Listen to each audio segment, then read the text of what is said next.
Good evening. Hey. So I won't do this long because I don't want Facebook to put me in Facebook jail. But I had to start off with just a little bit of Mary J. Blige. Good evening.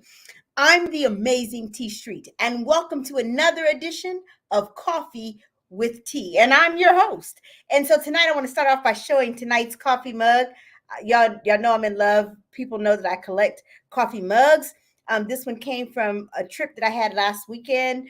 I was at FCCLA in Florida. I'm sorry, in Virginia, FCCLA in Virginia, and they gave me this nice coffee mug. What I like about this one is it's got a lid on it. So when I leave out in the morning, I'm good. I can slide my lid over and have my coffee in my car. So tonight, I'm tackling a topic that came in as a request. Nope, don't have any guests. 2 weeks, I'll have some guests in. In 2 weeks, I'm actually going to come to you live from California, and I'm going to have some Californians on. But tonight, next week, I'm going to be traveling, and so I won't be able to do coffee with tea. And last week, I was traveling, so I didn't want to miss an entire month. So I thought I would come on tonight, and I got this topic because someone emailed us, and the comment was, T, can you talk a little bit about how you carry the heavy loads and make it look so easy? And so I sent an email back and I asked for some clarification. They said, hey, we know that you've gone through a really tough time, blah, blah, blah, blah, but you just make like it all looks so easy because you just seem like things happen to you and you just keep it moving. You just keep it moving, keep it moving. How do you do that? How do you carry the heavy loads? When they just seem to be weighing you down. And I said, well, you kind of already answered your question, but I will still come on and address it on Coffee with Tea. I will talk. If you have questions for me, by the way, you guys know I'm transparent. Questions that I can answer for you as we go along, by all means, put it in the chat. Tonight we'll give you the opportunity. By the way, I'm going to give away. A ticket, a nice VIP $115 ticket up in the booth, up in the box seats. Going to give you a ticket if you want to catch next week's HBCU Classic next weekend. I won't be here, but I did have a ticket, and so I'm going to tonight give that away. I'm going to put in the chat the link if you want to be one of the people that is trying to win that tonight. Every week we try to give something away. Some folks have donated things over the weeks. So tonight I'm going to put it in the chat. By all means, send us go on and fill out the form. It'll come to us, and at the end, I will choose the winner. So tonight I'm going to talk about how do you carry the heavy loads. If you're on, thank you so much for coming on tonight. I know some folks said that they're going to catch this on the remix when they see it through video. So tonight I want to talk about the heaviness and the things that we carry, even when we don't know how we're going to keep the load from tipping over. So as most people know, last year in January, I lost my mom, and it was pretty tragic for me. My mom was my ride or die. She always had me. She always had my back. And then I lost some friends throughout the year. A lot of my friends lost people that were close to them. And so it was a really hard year of grieving. And just as I was starting to get my sea legs back again and starting to feel the groove of life again, because I don't think that you ever stop mourning. When you're mourning, it kind of lasts. It's kind of like Samsonite luggage. It lasts for a lifetime. It's with you for the rest of your life. It's just how you walk through grief. And most people know that I've been in therapy, and so that's not a secret. I don't hide that. But the other parts, when I'm not in therapy, T, how do you carry these heavy loads that you carry? Most people know that I'm a person of faith, so some of it is I allow God to carry it, but God also expects me to do some work. So I'm not going to spend the whole night saying, well, I just put it in the hands of the Lord. I did, but he also said, T, you got to do some of the work. And so some of the heavy lifting work happens because it is what the person said when they reached out. They're like, you just seem to kind of go on. Just as I was getting my sea legs, on the exact same day, to the day, 1 year later, most people know that I lost one of my mentors, one of my lifetime mentors, who was like a second mom to me, on the same day that I lost my mom a year ago. And so I would love to tell you that the load hasn't been heavy. It's heavy. I carry the load of family and making sure that my dad is okay, because he's my boy. So how you do it? I kind of do it just by walking through life one step at a time. I never forget that I am called to earth, and so are you, by the way, with purpose. I decided that the way that I was going to walk through grief and that I was going to shoulder some of it without allowing it to destroy me, like I've watched it destroy other people, is that I was going to walk out my purpose. And that the best way that I could honor my mother's legacy and Kathy's legacy was to really walk out the purpose that I'm called to earth for in the ways that they really taught me and showed me how to do it. And so I put all of my energy into my work. People said, T, in the last couple of years, man, your work has been on fire. I've never heard you as powerful on the stage as I've seen you in the last year. And I'll tell you, it's because I decided I had a choice. I could wallow in self pity, and sometimes I do. I have a moment. I would love to tell you that I don't have moments where I'm laying up in a fetal position somewhere crying my eyes out. And I've had those moments, but I don't stay there long because to get up is always a choice. And so for me, I choose to get up every day and face life on my terms. I do life a little differently than I used to do it. I tell people that I love them when I do. I used to be the person getting those words out was so hard. I could only say that to kids. I now try to tell people genuinely that I care about them, and I try to assist where I can in helping people to figure out what they're called to the earth to do. I have poured myself into my work. Does that mean I'm not facing grief? No. That's why I got a therapist. And that's why I don't clock off on people and I don't take out all my issues on other people because I'm working those things out in therapy. But the way that we get to do life, I look at it every day that I'm blessed to still be on the planet. And as long as I'm on this side of the dirt, I have an opportunity to get life right every single day. Every single day, it's a choice. And so sometimes I remind myself, and I do affirmations. One of my favorite affirmations, it actually came from the movie G.I. Jane, but it's by D.H. Lawrence, and it says, I never saw a wild thing sorry for itself. A small bird will drop frozen dead from a bough without ever having felt sorry for itself. So when I start to feel sorry for myself, I could literally, I hear my mom's voice telling me that I have permission to go ahead, and she said, oh, woe is me. So why don't you just go ahead and blow out the candles on your pity party cake, T? My mom was never one of those people who felt sorry for herself. And so I decided that I won't feel sorry for myself. Yep, my saying just posted is self-pity. That's what it's called. It is by D.H. Lawrence. I love that quote. And when I start to feel sorry for myself, I remind myself of that. I'm like, guess what? I'm not the first, or nor will I be the last person who has ever suffered loss. But it was meaningful to me.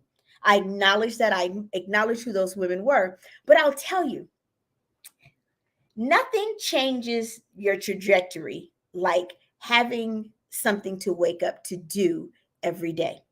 Every day I wake up, I know that I'm supposed to impact somebody's life. Be having the worst day and I'll go on Instagram and some kid will have inboxed me from 3 weeks ago. Because as much as we think that they're instant gratification people, and they are, our young people are, sometimes you still make a deeper impact than you think that you do. And I'll get an inbox or a DM that says, hey, amazing Tei Street, I just want to tell you, you said this, and this when you came to my school, and it was like life-changing. And I'm like, man, that kid knew I needed to hear that today. How do you carry it? You just put it on your back and do it.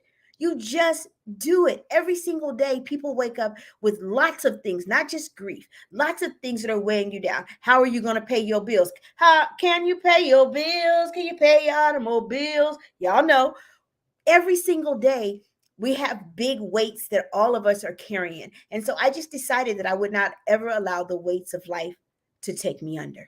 That as long as I'm on this side, I'm always clawing to get out from under whatever it is that's weighing me down. And so sometimes I rely on my friends. Can I just tell you, the hardest thing in life for me is to ask for help. Yep, I said it. The hardest thing in life for me is to ask for help. And here's what I've learned how to do. Ask for help. Now, I don't ask everybody because you got to learn how to discern, because some people you'll ask for help and then you got to hear about it again. And then there are other people who just show up and show out for you and you never, ever hear about it again. And so I know who those people are in my life. And so one of the things that I've done so that I could shoulder it all is realize that I didn't have to shoulder it by myself. What's the use of having friends if you can't count on them to shoulder your burden? We were not meant to carry the burdens of life alone. Because if we could do it alone, we would simply be islands, all out here by ourselves. And none of us were meant to do this life alone. And so a part of it is practicing humility and vulnerability and risking it all. That's the other piece. You've got to not be afraid to take some healthy risks. Because one thing is for sure, and two is for certain, if you don't take risk, you never experience success.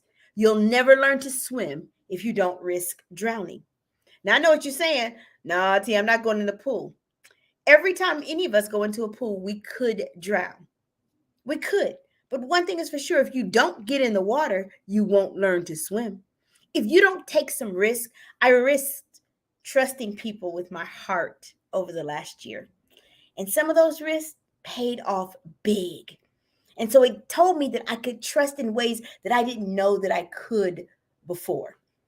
I trusted other people, but I also started to remind myself of all the things that had been sown into me. And how do I now start to harvest some of those things that other people planted and that I planted many seasons ago?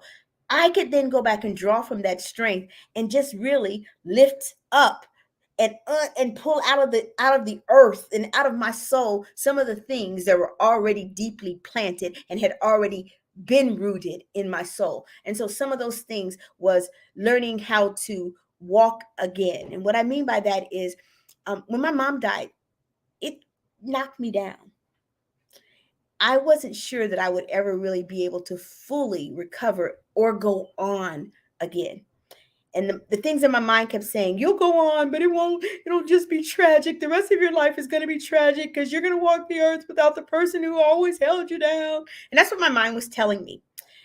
And then when everything was done and all the cards stopped coming and all of the flowers stopped coming and all of the little notes and the wind chimes and stuff, I had to face life. And so I had to decide, and it is a decision. I said, T, will you lay down and die too? Or will you get up and walk it out?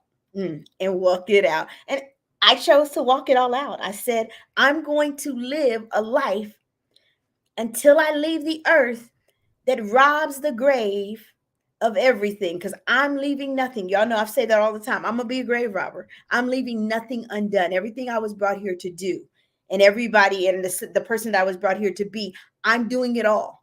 I'm leaving nothing behind because it's wasted in the grave. How do I do that? I started becoming much more philanthropically focused. I started giving things and myself away. I started giving much more of my time to mentorship. When I used to swear I would never mentor girls and women, mentoring more girls and women. That was one of the things I've taken on. Guess what? That filled some of that time. I didn't have as much time to sit around and think about all of the negativity and all of the heavy thoughts. I didn't have time to think because I was pouring myself both into my work, but also into becoming a better citizen by becoming more philanthropic with my time and with my fiscal resources. When I travel, most people know I leave it all on the stage. When I tell you I have emptied out some stuff over the last year to kids and to adults, I have emptied some things out. I have when I tell you some of the stuff I've written over the last year that I didn't plan to say in speeches, I'll just write it down as a note, and all of a sudden it finds its way onto a stage and kids go, oh my God, I just needed to hear that phrase. Those are the ways, guys, as you all are battling whatever your heavy loads are. I don't know what they are. Maybe they're wayward kids. Lord knows I've been there, done that, got some t-shirts. Actually, I had to make quilts out of the t-shirts from having a wayward child.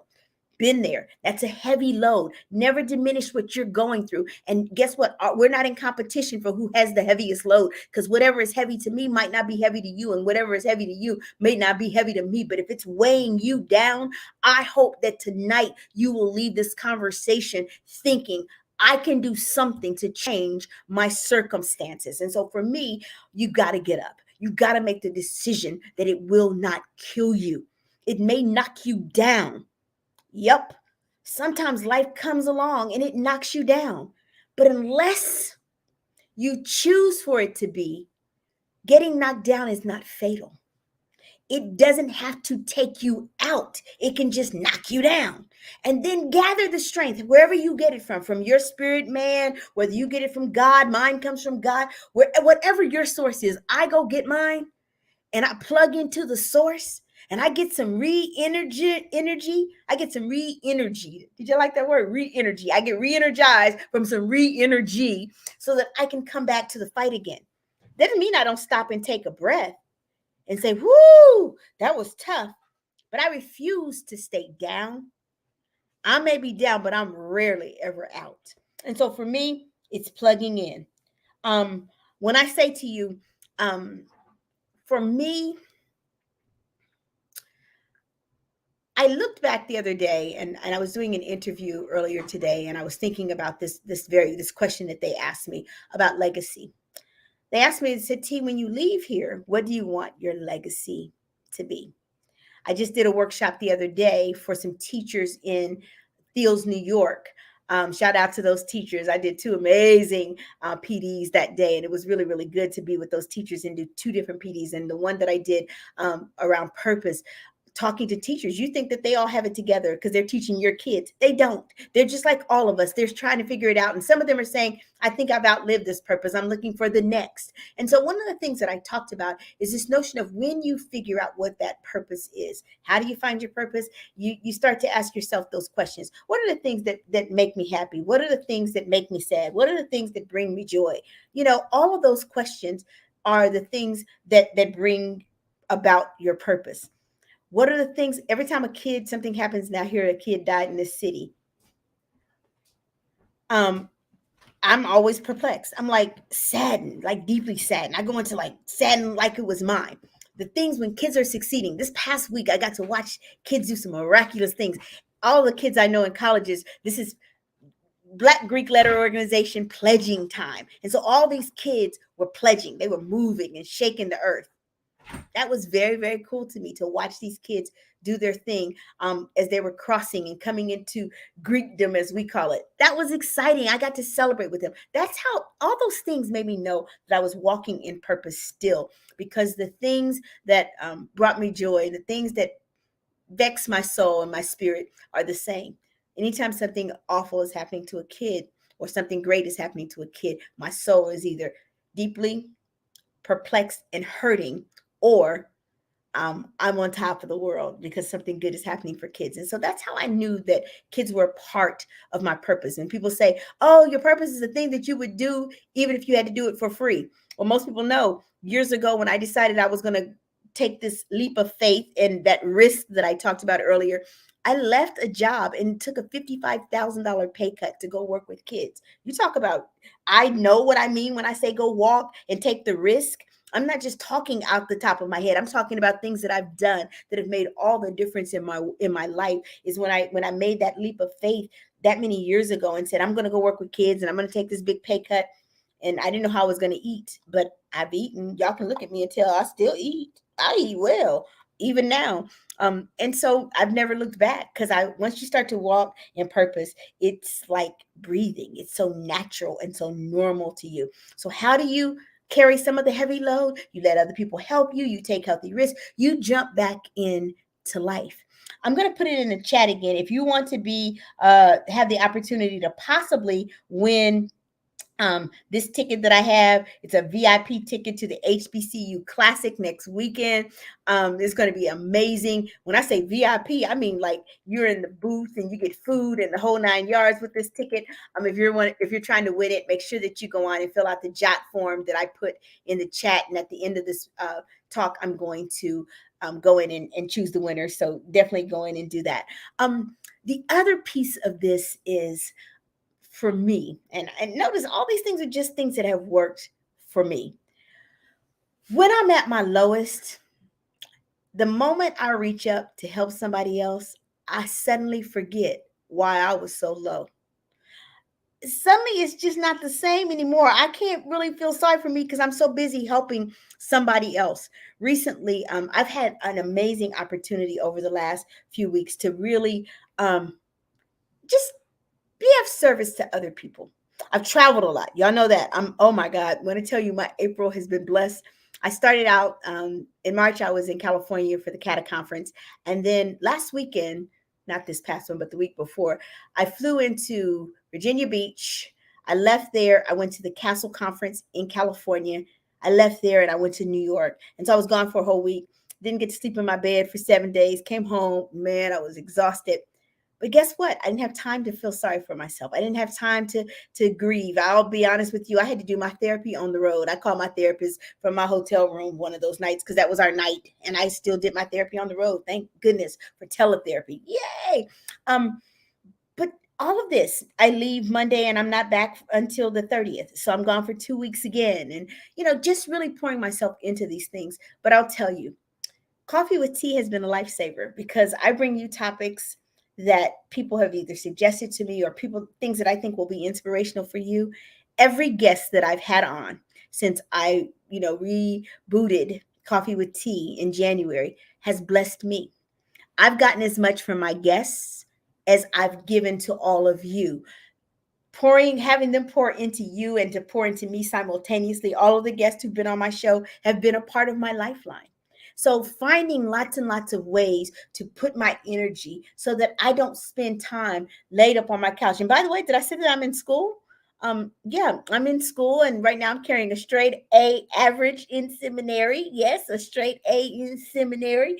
Go TT. I just got my grade posted today. I was showing this meme. I was doing a flip and said, "This is me," when I saw my A posted today. So I'm doing as many things as I can that bring me principal joy and that don't allow me the opportunity to stay in the valley long. Y'all know my phrase. I might visit the valley, but I'm not pitching a tent because I wasn't meant to stay there. I saw my other Sands is in there. She's like, yes, grades. Yes, ma'am. I'm carrying a straight A in addition to working 2 jobs and traveling and all of that, still doing all of those things. I just wanted to come on and tell you guys that just because the load is heavy doesn't mean you have to shoulder it alone and doesn't mean that you have to carry it forever. You can choose to lift some of the load off of you, or you can choose to let it take you under. But at the end of the day, whatever you choose is the consequence or the victory that you get to live with. And I just choose to live in victory. I choose to live a life a life of optimism versus pessimism because excuse me, I just believe that I'm on this earth for and with purpose. And so I'm going to walk it out. What questions do you have? Put some in the chat for me because I want to chat with you for a few seconds before I click off because I want to make sure that you all, hey, yes, Brandon, I have been on an amazing tour. I love you too, Jahan. Oh my goodness, y'all don't know. Y'all know that picture that's right there on the cute little pillow back here that my friend Darlene had made for me. And y'all see it. It's my press photo. My girl Jahan, she's a master because anybody who can take all this and do this, yep, she's the master. So if you're in the Columbus area and you're looking for a photographer, y'all know I'll never put another name out there. That's my girl. I'm a ride or die for my people. Brandon asked me, what is my self-care? Oh, Brandon, that's awesome. I'm so glad you asked me that. Okay. I get massages because Russell is magic fingers. And I get my hands and my feet done. Those are two of the things that I do for me. Yeah, it's a good expense. Therapy, my hands and my feet, my mani and my pedi, and yes, mine are gel, my mani and my pedi. And my guilty pleasure is that I watch the Hallmark Channel and I really am hooked on all the reruns of the Waltons and Little House on the Prairie.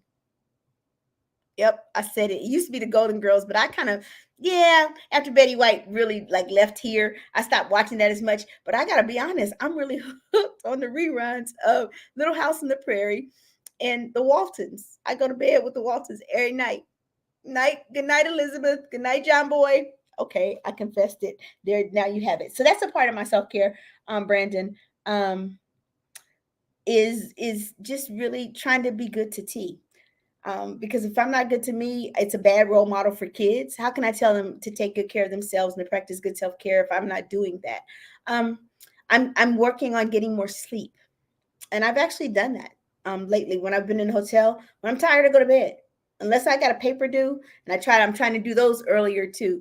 I have papers due every night. And so unless I have a paper due, I go to bed now. That's a piece of self-care that I didn't used to do. And I start reading all these things about how lack of sleep leads to heart attacks. I'm like, oh, I'm not trying to do that. That's what I'm not trying to do. Um, and so yeah, I just choose optimism. I just think that it's a better way to live life. Um, Brandon says, "What is your prayer before you speak?" That's how you know Brandon knows me well, because I do pray before I ever go on the stage. I always ask God to give me the message that He has specifically for this group of kids, which is why sometimes I'll go up on the stage and have one thing I'm planning to say and something totally different comes out. I've given speeches that I didn't even know was in me. Simply because I just say, Lord, I just want to be a vessel. And so you know the need of the young people in this audience. If there's 1,200 kids in the audience, I can't possibly know every need, but you do. So Lord, give me the message that is for them. I am available to you. That's my that's my prayer that I always pray to God.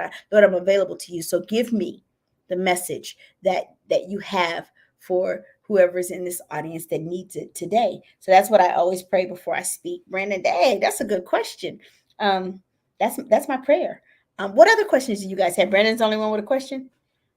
Y'all know y'all be asking me stuff offline, like, T, what about blah, blah, blah? And so now this is your chance to ask it, because some other people may have the same question that you have. So if you want to put it in the chat, by all means do. If you've not gone on yet to complete the job form to try to win this ticket tonight, it's in there. It's in the chat. I'm giving away a ticket to the HBCU Classic next week. I'm really excited to do that because it's a VIP ticket that includes the box seats and food and the whole 9 yards. People had the opportunity to purchase those, and I purchased one before I knew what my travel schedule was going to be. Any other questions that you guys have? Brendan said, do you still watch the Golden Girls? Only on occasion, because they kind of wore out for me. I told you what my new guilty pleasure is. Yeah, I watch some contemporary stuff because people say, well, do you watch anything contemporary? I do. During the season of The Voice, I usually watch it until I know they're going to vote off the black person, because y'all know that black people are never going to win. I watch The Voice until we get to that place. And then, let me see. Yeah. I read more than I used to. Everybody knows I'm not a voracious reader of like novels. I don't read novels. I read like other things. I read articles. I read things like that because I want to know what's going on, and I try to make it my business to know lots of things. And so I read a lot more than I used to, and I read a lot more for school, if I'm really telling the truth. I'd love to tell you the seminary is easy. There are days when it's kicking my behind, because when I come home, sometimes I'm tired when I'm on the road. Like last week, I did 4 keynotes at a middle school. So middle school students are big energy. I did 4 keynotes in a day and still had to come back to my hotel room and write a paper that night. So, those are some of the things that kind of are filling that time, so that I don't really have a whole lot of time to be in my feelings around some of the loss that I've experienced. Sometimes I commiserate with the people who share my grief. I talk to my sister a lot because we have that in common. We give each other space and grace to mourn when we need to, but neither of us stay there for long. Because we lost the same person who meant the same. Well, we loved her differently because she was different to both of us. But we commiserate sometimes, and then once we're done, we say, okay, you had your moment. Today's not your day. Today's my day. Today's not your day. And then we keep it moving, because she too has the same mindset that I do around how do you process it and still survive and keep it moving and keep it going strong. My friend Robin says, I'm so grateful the universe had me check in on Facebook at just the right time to hear you. I'm glad that you're on as well. I'm looking through to make sure that I'm missing. Hey, Heather. Heather has a daughter that I just adore, Libby, who used to be my Girl Scout crack dealer. She used to sell all my Girl Scout cookies, and now she's too old for Girl Scouts, and so I had to find a new dealer this year. I see my friend Tammy. Tammy, I know that you know the journey that I'm on because you two have been on that. Hey, Lindsay B. So that's I don't really have a whole lot else. If you want to try to, oh yeah, I think Georgina just texted me and said people are I love that. She's like, people are trying to win that ticket. So I'll let you know in a second.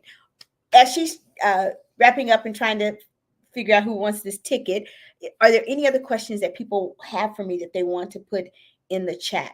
Um, I'll tell you a topic I'm going to be broaching, and it's not going to be popular, and I'm going to be sounding off. But I believe in my heart of hearts that we have a responsibility to speak for those who cannot speak for themselves. Um, and so I'm going to broach the topic of what's wrong with public education. And and I'm going to hit it hard. And I'm going to talk about the responsibility we as a community have for holding educators accountable and holding parents accountable as well. Because right now, we've got kids who are dying on the vines of public schools, and it's not okay. There is a question on the YouTube live. It says, what do you see or believe is your next? You have mastered and been an author for and been an outer for so long. What's next? Wow. So today I was talking with my boss in my one job, and she said, hey, I now have a date. I said, okay. She said, we're done, because everybody knows I said when she leaves, when she retires, I'm out. She said, I now have a date. We have until the end of 2026. I was hoping she's going to say like the end of 2023, but she said 2026. She said, unless something happens and they make me mad and I leave sooner than that. I was like, oh, okay, that works. What's my next? I've been praying about that, to be really honest with you. This season has been crazy. When I say crazy in a good way, it's been absolutely crazy. I can't imagine what the retirement season looks like. Because for me right now, I thought that as I got older, I would be less relevant and that my message wouldn't resonate anymore. And when I tell you, I was telling one of my sayings, my fall calendar is already booked. We just added the last engagement that we intend to add for fall today. That's a blessing. So to think about next, I think I'm gonna collaborate to write a book. And when I'm done with therapy, I'm gonna write a book. I think with my therapist on grief from a different perspective than Elizabeth Kubler-Ross, because that seems to be the only thing that's out there talking about the 6 stages of grief. And I just think that there's some other cultural things that aren't accounted for there. So I'm probably going to write another book. I'm coaching some other younger speakers because I think that the best legacy I can leave is to leave some other dope speakers on the planet. Because as I get old, I want to make sure that there's still relevant young women voices out there for girls and for other women as well. So I'm coaching some speakers right now who I hope will be coming behind me to do some amazing things. Some young folks. I'm hoping to, in terms of my next. I'm hoping to do, in addition to my speaking, when I'm done with this degree in seminary, I'm hoping to do a forked approach, that this side will be a speaking side and this side will be an evangelistic side on the left side, so that I can do both. That I can both speak and preach. And so I'm hoping, and yeah, tonight's the first time I've given voice to that. So thank you for that question. And so I'm hoping that if God says the same, then that's probably what my next is. Thank you for that question. That was really good. I appreciate. Y'all got good questions tonight.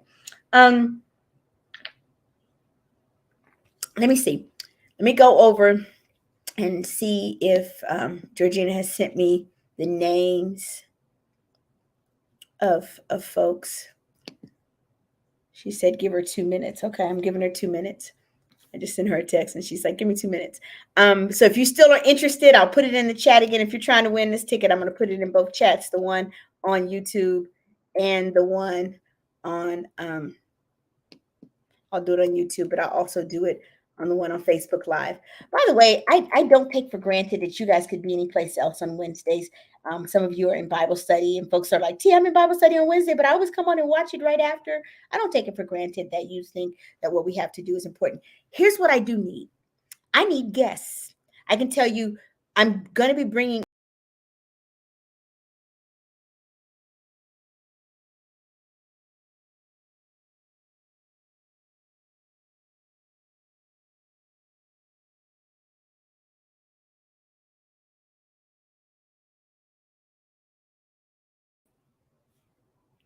So there you have it. On the next show, I'm going to be bringing on um, someone that has an amazing story to tell. My friend Melissa St. Clair, woo, her story. When I tell you, I saw her in the hospital the morning after a drunk driver hit her, and she now has a trach, and she's a teacher, and she's still the bomb, and just her amazing life story. She started an organization, Mothers of Murdered Children. Just she's doing phenomenal things. You don't want to miss her story. In 2 weeks when she comes on, she is fire. When I tell you, that's a story that you're going to want to come on and catch, and you're going to want to hear like how she fought her way back health wise, what it means. When I saw her laying in the bed, and I'm gonna be honest with you, when I saw her in the bed, I prayed and I asked God not to take her, because our kids needed her in the school that I'm in, that our kids needed her, and that she still had more work to do. But I'm gonna be honest, that's one of those prayers I prayed, and I didn't think I was gonna see the answer that I ended up getting, which was her restored. Because when I tell you, it looked bad. She's gonna be coming on in a couple of weeks. Her car accident. I'm sorry, Robin. My bad. It's She's going to come on and tell her story, and that's going to be powerful. If you have a story that you want to come on and tell, I want to invite you in. I want to encourage you to come and share your story. If you have something professional, my friend Brandon, my mentee, he came on and did an amazing piece on health during Black History Month. Oh my God, it was I still get comments about that session and how much people learned. My friend Felicia came on and did something on physical fitness. I had a therapist come on and do some stuff. If you want to come on and share something that you think would be a benefit to other people, send us an email, amazingtstreet@gmail.com. amazingtstreet@gmail.com. I would love, love, love to and I don't know what happened, Robin. Something happened on my technology end. So I apologize. But I would love to have you all who are watching come on as guests. So let me see the name I got. Hang on one second, clicking over to my got it. Jahan Dougherty, you are the winner of the ticket to see the HBCU Classic next weekend. It's going to be fun. And hopefully you're already going to be in the house with your camera someplace. So that is the winner for tonight's ticket. I'm going to be signing off. I'm going to enjoy my coffee tonight, because I found out last night, y'all, that I'm on spring break. I didn't even know we got a spring break. I'm like, yes. I did a week of class, and then it said, enjoy your spring break, and don't forget that we celebrate the resurrection of our Lord. That's what happens when you go to seminary. They celebrate things like the resurrection. So I got a spring break. So tonight I'm going to get on 9 o'clock prayer. I'm going to watch TV uninterrupted by a paper. I'm going to sip my coffee. And I'm going to start plotting and planning my next, because I won't continue to carry the load when I know I wasn't meant to carry it alone, and I can always take it off my back. You guys, I'm the amazing Tei Street, but I can assure you there's absolutely positively nothing amazing in me that's not in each and every one of you. And tonight, relieve yourselves of the burdens that you're carrying and walk out your own amazing. Thank you so much, and have an amazing week. I'll see you in 2 weeks for Coffee with Tea. Thanks.